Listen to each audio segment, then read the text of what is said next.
নমস্কার বন্ধুরা, welcome back to my channel Champa Rannaghar. আজ আমি আপনাদের সঙ্গে শেয়ার করব একদম নতুন ধরনের ইউনিক পদ্ধতিতে তৈরি মুসুর ডালের রেসিপি। এখানে 100 গ্রাম মতো মুসুর ডাল নিয়ে নিয়েছি, আর মুসুর ডালটাকে প্রথমে খুব ভালো করে জল পাল্টে পাল্টে 3 থেকে 4 বার ধুয়ে নেব। এক পাকে রান্না হয়ে যাবে এই মুসুর ডালটা। তবে আজকের এই মুসুর ডালের মধ্যে থাকছে লাউ শাক। আপনারা দেখুন তো, এইভাবে কোনো দিন কি রান্না করে খেয়েছেন বন্ধুরা? যদি না খেয়ে থাকেন অবশ্যই রেসিপিটি বাড়িতে ট্রাই করবেন। মুসুর ডালটা ধোয়া হয়ে গেছে। এখন যে পাত্রে রান্না করব সে পাত্র নিয়ে নিয়েছি, অর্থাৎ কড়া নিয়ে নিয়েছি। কড়ার মধ্যে কাঁচা মুসুর ডালটাই আমি দিয়ে দিচ্ছি। প্লিজ প্লিজ বন্ধুরা, প্রথম থেকে শেষ পর্যন্ত ভিডিওটি দেখবেন, কোথাও স্কিপ করবেন না, তাহলে বুঝতে পারবেন না আমি রেসিপিটি কিভাবে বানালাম। খুবই অল্প টাইমে, অল্প তেল মশলায় হেলদি টেস্টি রেসিপি তৈরি হয়ে যাবে। বাচ্চা থেকে বড় সবাই কিন্তু আঙুল চেটে খাবে, এমনই একটা রেসিপি। মুসুর ডালগুলো নেওয়ার পরে কিছু আমি একদম সরু সরু করে আলু কেটে নিয়েছি। একটাই আলু দিয়েছি, মিডিয়াম সাইজের আলুটাকে কুচি কুচি করে নিয়েছি। সেই আলুটাকেও ডালের পাশে দিয়ে দিলাম। এবারে দিয়ে দেব এই রান্নার মেন উপকরণ লাউ শাক।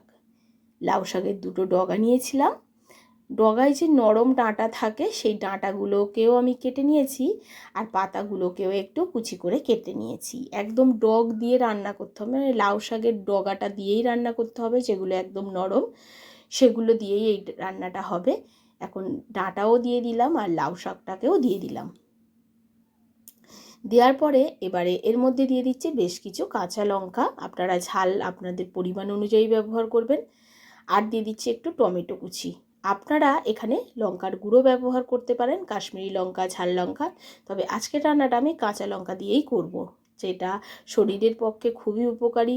একদম ছোট্ট বাচ্চা থেকে আর বড় বুড়ো পর্যন্ত সবাই এই রেসিপির টেস্ট আস্বাদন করতে পারবে। এবারে দিয়ে দিচ্ছি পরিমাণ মতো লবণ, হলুদ আর কাঁচা সর্ষের তেল 1 চামচ। দেখুন, আমি কিন্তু এখানে লঙ্কার গুঁড়ো দিইনি। আবারও বলছি বন্ধুরা, আপনারা যদি লঙ্কার গুঁড়ো খেতে পছন্দ করেন সেক্ষেত্রে এখানে লঙ্কার গুঁড়োটা ব্যবহার করবেন। এবারে খুব ভালো করে ডাল, টমেটো, আলু, শাকটাকে হাত দিয়ে খুব ভালো করে প্রেস করে করে মেখে নিতে হবে, যাতে লবণ, হলুদ, লঙ্কা সব কিছু শাক, ডাল, আলুর সাথে ভালো করে মাখা হয়। এটা বলতে পারেন একরকম হাতে মাখা ডাল চচ্চড়ি। খেতে হয় অসাধারণ টেস্টি। একদম একটা পুরানো দিনের হারিয়ে যাওয়া রেসিপি আমি আজ আপনাদের সঙ্গে শেয়ার করছি। আগেকার দিনের মা, ঠাকুমা, দিদিমারা কিন্তু এইভাবে শাক ডাল একসঙ্গে রান্না করে আমাদেরকে খাওয়াতেন। আমরা হয়তো এখন সেই সব খাওয়া বলুন আর রান্না বলুন হারিয়ে ফেলেছি। তো আমি আজকের সেই রান্নাটাই করছিলাম, তো ভাবলাম আপনাদের সঙ্গে একবার শেয়ার করে দিই। মাখা হয়ে যাওয়ার পরে অল্প একটু জল দিলাম, যাতে ডালটা সেদ্ধ হতে গিয়ে তলাতে লেগে না যায়।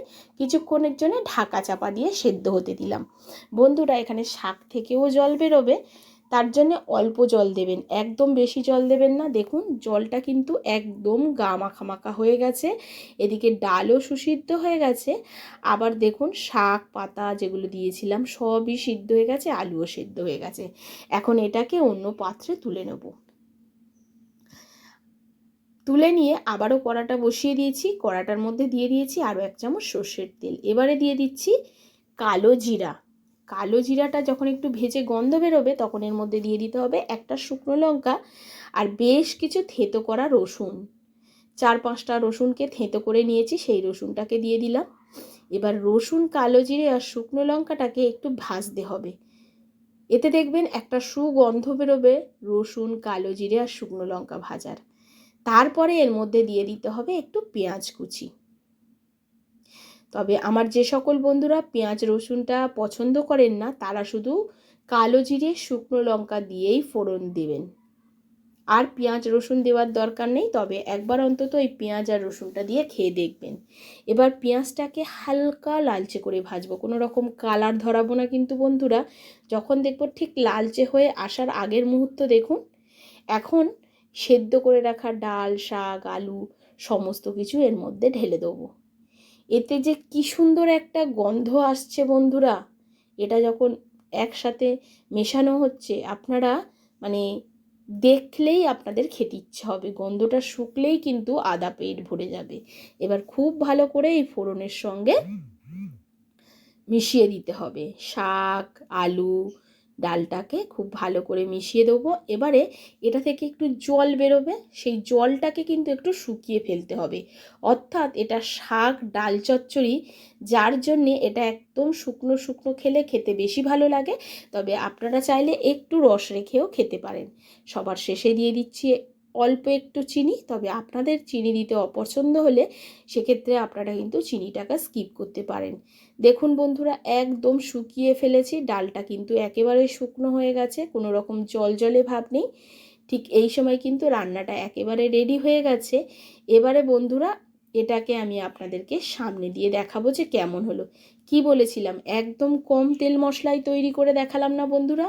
এটা ছোট বাচ্চা যার 1 বছর বয়স বা 1.5 বছর বয়স সেও খেতে পারে, আবার যার দাঁত নেই একদম বুড়ো সেও খেতে পারে।